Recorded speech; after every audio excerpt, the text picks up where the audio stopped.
Gee, what would I do without the Zionists at MSNBC to analyze the news for me? Newsweek's Howard Fineman joins us now from our campaign listing post. Boy, what a night to be on the listing post, Howard. It's definitely. Are we hearing war drums, peace pipe smoking? What's going on out there? Well, it's more like theater that we're about to enter, the theater of the absurd. First of all, let me say that Hillary Clinton and Barack Obama have not spoken today, but they're beginning to negotiate and posture in public. I'm told, first of all, that a lot of Hillary's aides wanted her to quit a month ago. She stuck with it, and she's sticking with it now. And what's likely to happen, I think, what at least the Hillary camp definitely wants, and the Obama campaign may put up with, is that he would offer her the vice presidential slot, but only if he's guaranteed that she won't take it. Uh-oh. All right, this is where we're going to. That she doesn't really, what I'm told by somebody very, very close to both Clintons, is that she does not really want the job. It's sort of been there, done that in a way. She doesn't want to go back into the White House, certainly not in that role. Obama doesn't really want her, and most of his big supporters and fundraisers don't want her either, because to them, she's yesterday's news.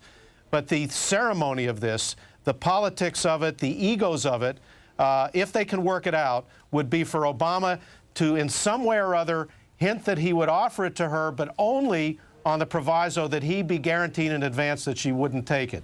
That's the kabuki theater that we're about to enter into now. To what purpose is all this? Ego, props, 17 million votes, a candidacy that came this close.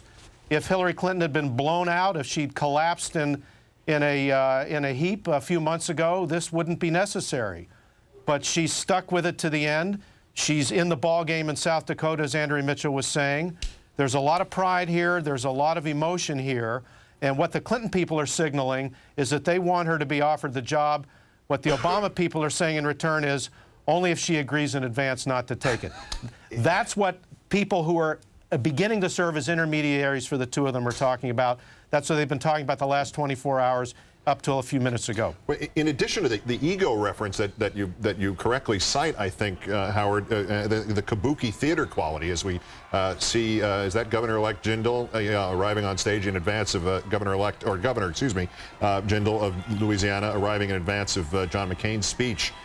This kabuki theater that you speak of, Howard, also has something of the psychic surgeon's kind of quality to it, because without healing anything, it makes it look like it's the entire Democratic Party's healed. Exactly. That they would be gestures of respect that neither of them wants the other to accept. And the other thing that at least the Clinton people are saying, and the Obama people aren't interested in this at all, or at least talking about it, the Clinton people are saying, whatever you do, Mr. Nominee, presumptive and now actual, don't pick another. Hillary's not going to take the job, don't worry, but don't you dare pick another woman. Now, that's what the Clinton people are saying, and you can speculate as to the reasons for that. Probably because Hillary feels that she's earned, with some justification, the role of the tribune of Democratic women, especially Democratic working women, and she's not about to give that up to somebody else that Obama might pick to run on the ticket with him. So that's kind of the psychodramas that are going on behind the scenes now, but with very real substantive people. These are not flakes. These are people who are very close to the Clinton camp and, by extension, the Obama camp at this point. How does this piece fit in? I've heard that the Clinton people were told by the Barack people, don't try doing this on the phone, we'll meet. In other words, don't try the game of having a quick conversation which sets your guy up, Senator Clinton up, in the catbird seat here.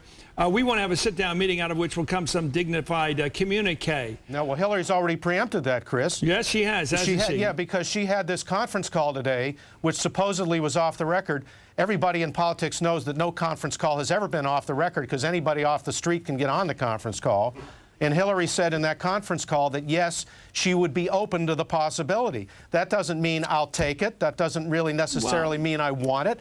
but she initiated the public bidding. Well, she's in this sticking it to process him now. when he says, I'm sorry, Howard, but if Yeah. his people put out the word, we're going to do this in a dignified fashion. I'm not going to let you go, looking for this thing. We're not going to have fun here. Yeah. We're going to have a serious meeting. And she says, oh, yeah? You think we're going to have a serious meeting? You don't want to do this on the telephone? I'll just do it in a telephone call with my pals, have it leaked. You won't even be part of it. And I'll be out there as the person offering to be the team player, and you'll have to deal with it. Well, he has exhibited great patience for the most part so far in dealing with Hillary Clinton.